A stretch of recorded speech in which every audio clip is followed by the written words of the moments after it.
Bible గ్రంథం నుండి లూకా సువార్త 2వ అధ్యాయము. ఆ దినములలో సర్వలోకమునకు ప్రజాసంఖ్య వ్రాయవలనని కైసరు ఐగుస్తువులను ఆజ్ఞాయను. ఇది కురేనియు సిరియా దేశములకు అధిపతి అయినప్పుడు జరిగిన మొదటి ప్రజాసంఖ్య. ఆ దేశంలో కొందరు గొర్రెల కాపురు పొలంలో ఉండి రాత్రివేళ తమ మందను కాచుకొనిచుండగా ప్రభుదూత వారి ఎద్దుకు వచ్చి నిలిచెను. ప్రభు మహిమ వారి చుట్టూ ప్రకాశించినందున వారు మిక్కిలి భయపడిరి. అయితే ఆ దూత, భయపడకుడి, ఇదిగో ప్రజలందరికీ కలుగబోవు మహా సంతోషకరమైన సువర్తమానము నేను మీకు తెలియజేయుచున్నాను. దావీదు పట్టణమందు నేడు రక్షకుడు మీ కొరకు పుట్టి ఉన్నాడు. ఈయన ప్రభు అయిన క్రీస్తు. దానికి ఇదే మీకు ఆనవాలు. సర్వోన్నతమైన స్థలములలో దేవునికి మహిమయు, ఆయనకి ఇష్టలైన మనుషులకు భూమి మీద సమాధానమును కలుగును గాక అని దేవుని స్తోత్రం చేయుచుండెను. ఆమేన్.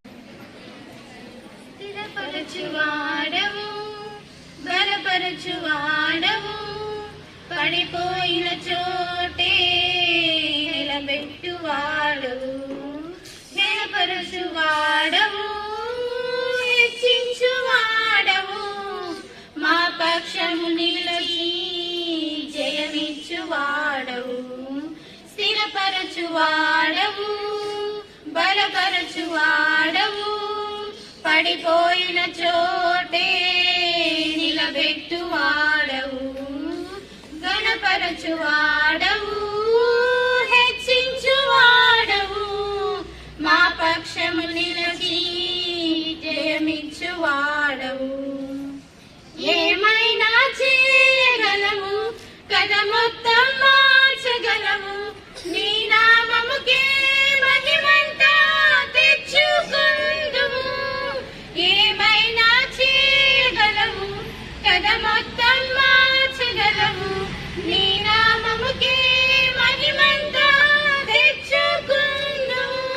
యేసయ్యా, యేసయ్యా, నీకే నీకే సాధ్యము. యేసయ్యా, యేసయ్యా, నీకే నీకే సాధ్యము.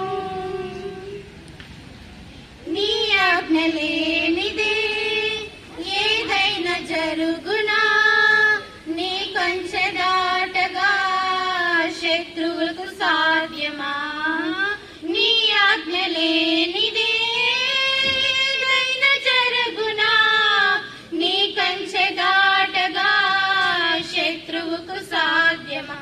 మా